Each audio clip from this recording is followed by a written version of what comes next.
పల్నాడు జిల్లా నరసరావుపేట రోడ్డులోని అంబేద్కర్ విగ్రహానికి చీఫ్ విప్ జీవి ఆంజనేయులు పూలమాలలు వేసి నివాళులర్పించారు. ఈ సందర్భంగా అంబేద్కర్ ఆశయాలను ఆచరణలోకి పెట్టేందుకు అందరూ కృషి చేయాలని ఆయన పిలుపునిచ్చారు. అంబేద్కర్ రాజ్యాంగ నిర్మాణంలో కీలక పాత్ర పోషించారని జీవి ఆంజనేయులు కొనియాడారు.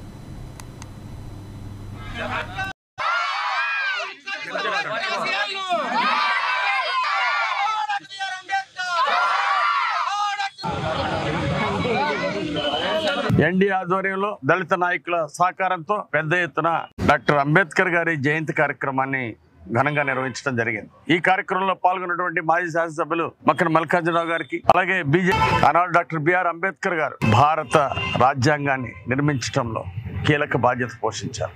రాజ్యాంగ నిర్మాణ కమిటీ చైర్మన్ గా ఎంతో బాధ్యతగా చేశారు. అనేక దేశాల రాజ్యాంగాలను చదివి అర్థం చేసుకుని మన విభిన్న సంస్కృతులు ఉన్నటువంటి భారతదేశం, భిన్న మతాలు, భిన్న సంస్కృతులు ఉన్నటువంటి భారతదేశంలో ఒక గొప్ప రాజ్యాంగాన్ని, గొప్ప ప్రజాస్వామ్య దేశానికి గొప్ప రాజ్యాంగాన్ని రచించినటువంటి మహానుభావులు డాక్టర్ బిఆర్ అంబేద్కర్ గారు. ఒక నిరుపేద కుటుంబంలో పుట్టి ఎన్నో బాధలు అనుభవించి, అంటరానితనం, దురాగ్రతాలని అనుభవించి కష్టపడి చదువుకొని పైకొచ్చారు. అలాగే ఒక నిరుపేద కుటుంబం నుండి వచ్చి ఒక ఆదర్శ భావాలతో ఒక భారత రత్నగా ముందుకెళ్లారు. సమాజంలో అట్టడుగు వర్గాలు, వెనకబడినటువంటి దళితులకు, బీసీలకు, వీళ్ళందరికీ రిజర్వేషన్ ఉండాలి అని ఆ రోజు రాజ్యాంగంలో పొందుపరిచినటువంటి గొప్ప వ్యక్తి. ఈ రోజు సమాజంలోని అసమానతలు తగ్గించడానికి ఆ రోజు పునాది వేసినటువంటి మహానుభావుడు డాక్టర్ బిఆర్ అంబేద్కర్ గారు. ఈరోజు అంబేద్కర్ గారికి వారికి ఘనమైనటువంటి నివాళులు